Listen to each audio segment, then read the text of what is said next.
Hello and welcome to Trading Pickup. आज के लिए जो कल के परफॉर्मेंस कैसे हो सकती है, कल पूरा वीक यानी नेक्स्ट वीक 31 जुलाई तक हम किस तरह से मार्केट देख सकते हैं और क्या हो सकता है मार्केट में, ये सारे डिटेल्स हम जानेंगे नेक्स्ट वीक के लिए। बहुत ही ज़्यादा क्रूशियल वीक रहेगा क्योंकि अभी बहुत सारे कंपनीज के रिजल्ट भी लास्ट सैटरडे तक आए हैं। तो देखना है कि कल कैसे परफॉर्मेंस होता है, लेकिन हमको भी एक एनालिसिस करने का एक आपको आइडिया पता है कि किस तरह से हम ये एक्सपेक्ट कर सकते हैं कि मार्केट का बिहेवियर कैसे हो सकता है। ठीक है, तो पहले तो हम ये इसको सीजनल एनालिसिस करेंगे कि लास्ट जुलाई 2024 में निफ्टी ने किस तरह से परफॉर्म किया था। तो निफ्टी का परफॉर्मेंस हम देखेंगे यहाँ पर लास्ट जुलाई 2024 में ये अपने को तीन, हाँ 3.35% ये अप था, यानी 3.5% के आसपास इसने प्रॉफिट दिया था निफ्टी ने जुलाई 2024 में। लेकिन जुलाई 2025 में ये 2.25% नीचे है, मार्केट नीचे है। और जुलाई नीचे कब हुआ था? लास्ट 2019 में जुलाई मंथ में 6.5% के आसपास निफ्टी गिरावट हुई थी। उसका क्या मेन रीजन था? क्योंकि कोविड था उस टाइम पे। ठीक है, लेकिन उसके बाद से जुलाई मंथ में कभी भी ये गिरावट नहीं आई, लेकिन ये महीने में आई है, ये ईयर में आई है 2024 में, सॉरी 25 में। तो अब हम क्या एक्सपेक्ट कर सकते हैं कि क्या ये फर्दर और डाउन जाएगा या फिर यहाँ से अप जाएगा? तो अब हम इसको एनालाइज करेंगे। तो पहले हम इसका मंथली चार्ट देखेंगे कि मंथली चार्ट में ये क्या बोल रहा है। तो पहले इंडिकेटर को बंद कर देंगे। तो मंथली चार्ट हम यहाँ देखेंगे, ये एक मंथ का चार्ट है। ठीक है, अब मंथली चार्ट में ये देखेंगे कि इसमें सपोर्ट एंड रेजिस्टेंस कहाँ कहाँ हम लोग ड्रॉ कर सकते हैं। ठीक है, अब ये देखो, ये 3 महीने से यानी मार्च अप्रैल मई जून कंटिन्यूसली ये अप मूवमेंट डायरेक्शन में था।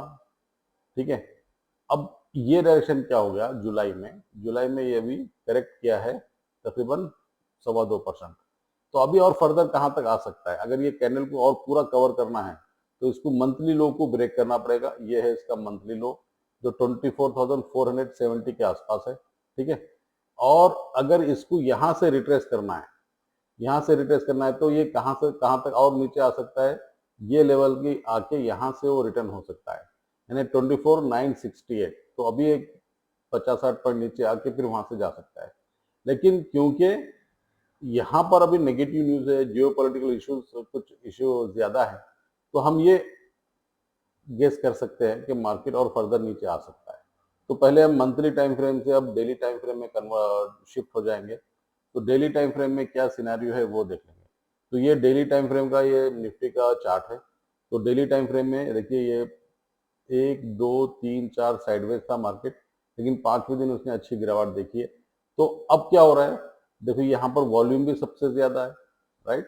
तो इसमें क्या हो रहा है? Decrease in price, increase in volume. तो ये ज्यादातर अब चांसेस ये है कि मार्केट और फर्दर नीचे आ सकता है। तो वो कैसे आएगा? तो अगर उसको आना है नीचे तो फर्स्ट उसको ये ब्रेक करना जरूरी है। जैसा भी ये ब्रेक करेगा तो फिर ये हमारा एक सपोर्ट हो जाएगा। ये सपोर्ट के बाद फिर यही टारगेट है अपना 24,477। तो कितने पॉइंट्स का आज की क्लोजिंग प्राइस से यहाँ पर डिस्टेंस है? तो ये डिस्टेंस जो कैलकुलेट करेंगे 500 के आसपास, यानी 500 पॉइंट्स के आसपास निफ्टी में और गिरावट मुमकिन है। अगर मार्केट फर्दर नेगेटिव आता है तो यहाँ तक आ सकता है अभी 500 पॉइंट्स। ठीक है, तो ये हम लोग समझ में आ गया कि भाई यहाँ तक तो मार्केट एक्सपेक्टेशन है। लेकिन बीच बीच में क्या होता है, हम अगर बीच में देखेंगे तो कुछ एक पॉजिटिव न्यूज आ जाती है, तो यहाँ से मार्केट रिट्रेस करके ऊपर जाती है। तो रिट्रेसमेंट का क्या है? रिट्रेसमेंट का आप ये देखो, ये यहाँ से ये लेवल से रिट्रेस हो सकता है 24,740 के आसपास, ये यहाँ से रिट्रेस हो सकता है।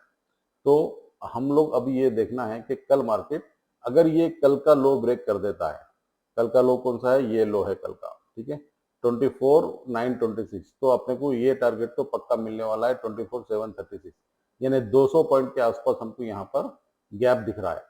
ठीक है, यहाँ से मार्केट हो सकता है, अब मार्केट यहाँ से थोड़ा थोड़ा आसपास ऐसा ऐसा करके ऊपर जा सकती है। तो ये दो लेवल्स अपने को मिल गए। तो कल यही लो लेवल्स के ऊपर आप काम करो। अगर इनकेस गुड अच्छी न्यूज आ गई है, पॉजिटिव न्यूज आ गई है, तो यहाँ पर हमको ये लेवल देखना बहुत जरूरी है कि कल का हाई क्या हो रहा है। कल के हाई अगर ब्रेक हो रहा है तो देन डेफिनेटली हमको ऊपर के चांसेस में और भी अच्छे स्टॉक्स ये मूवमेंट देखने को मिलेगा।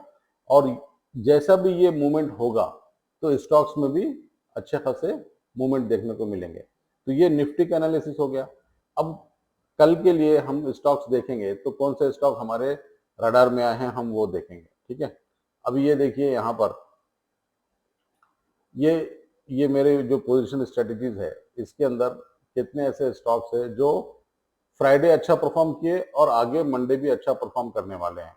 जैसा भाग्या नगर है, अब भाग्या नगर इसको डेली टाइम फ्रेम में कन्वर्ट कर दूं तो ये बहुत दिनों के बाद एक अच्छा ब्रेकआउट दिया है इसने, ठीक है। बहुत दिनों के बाद एक अच्छा ब्रेकआउट मिला है, देखिए कितने दिनों के बाद इतना ज्यादा वॉल्यूम आया है। तो एक साल का ये पूरा वॉल्यूम कवर करके जाने वाला है। तो ये देखो यहां से यहां तक इसने अच्छा ब्रेकआउट मारा है। तो कहां तक आ सकता है, तो अब ये देखो यहां तक आ सकता है इसका प्राइस। तो ये तकरीबन अभी अपने को 118 तक जाने के चांसेस है। तो 118 के पार फिर और फर्दर ऊपर जाएगा, क्योंकि इतना बड़ा वॉल्यूम के साथ में, यानी यहाँ पर 100% स्मार्ट मनी आई हुई है, तभी तो यहाँ पे इतना अच्छा ब्रेकआउट मिला है। तो कल देखेंगे कि ये भाग्यनगर कैसे परफॉर्म करता है। फिर उसके बाद आ जाओ आप, उसके बाद बोरो बोरो बोरो एससीआई बोरो एससीआई देखो इसने भी एक अच्छा ब्रेकआउट दिया है। इसने तो ये ब्रेकआउट दिसंबर 2024 का ब्रेकआउट मारा है, ठीक है। तो एक साल का पूरा ब्रेकआउट अपने को यहाँ पे मिल गया है।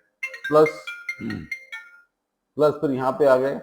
यहाँ पे आने के बाद हम देखेंगे कि ये देखो आईजीपीएल आईजीपीएल ये देखिए कितना बेहतरीन ब्रेकआउट मिला है। यानी इतने सारे स्टॉक्स कल क्या होने वाले हैं अपने को। उड़ीसा माइन देख लो, उड़ीसा माइन भी देखो इतना अच्छा ब्रेकआउट मिला है। तो ये फर्दर और ऊपर जा सकते हैं ना।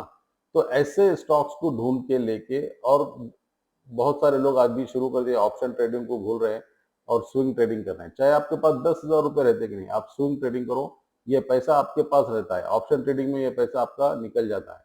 लेकिन अगर ये 10,000 के 5,000 भी हो गए ना, तो बाद में 15,000 आने की उम्मीद रह सकती है, मार्केट मूवमेंट अच्छा होता है। लेकिन ऑप्शन में ये पैसा चले गया तो फिर दोबारा वापस नहीं आता है।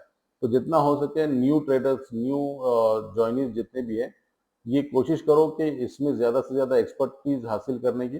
तो जैसा भी इसमें एक्सपर्टीज हासिल होगी, इसमें कुछ अर्निंग होगी, तो जब बाद ऑप्शन ट्रेडिंग कर सकते हो, ठीक है। तो ये निफ्टी का और कुछ ऐसे स्टॉक्स है जो हम देखने के लिए कल मार्केट में देख सकते हैं, मार्केट में कैसे परफॉर्म हो सकता है। बाकी तो दूसरा आप लोगों को पता है कि किस तरह से एनालाइज किया जाता है, कैसे कैंडल को रीड करना है। ये देखो प्रकाश प्रकाश भी कितना अच्छा ब्रेक, इतने सारे जो वॉल्यूम यहाँ पर आया है, इतने दिनों में कभी इतना ज्यादा वॉल्यूम नहीं आया था। तो कुछ ना कुछ तो पॉजिटिव न्यूज होगी, तभी तो इतना ज्यादा वॉल्यूम आया ना। ये देखिए मैं यहाँ से देख रहा हूँ सितंबर 2024 से, ठीक है। सितंबर 2024 से क्या, उससे पहले भी इतना बड़ा वॉल्यूम नहीं आया था, ठीक है। अगस्त 2023 यहाँ पर भी इतना ज्यादा वॉल्यूम नहीं आया था जो अब आया है। तो कुछ ना कुछ एक पॉजिटिव न्यूज है, तभी तो हमको ये इतना अच्छा ब्रेकआउट मिला है यहाँ पे, ठीक है। तो ये आप लोग देखो, कल देखकर इस पर ट्रेड करो।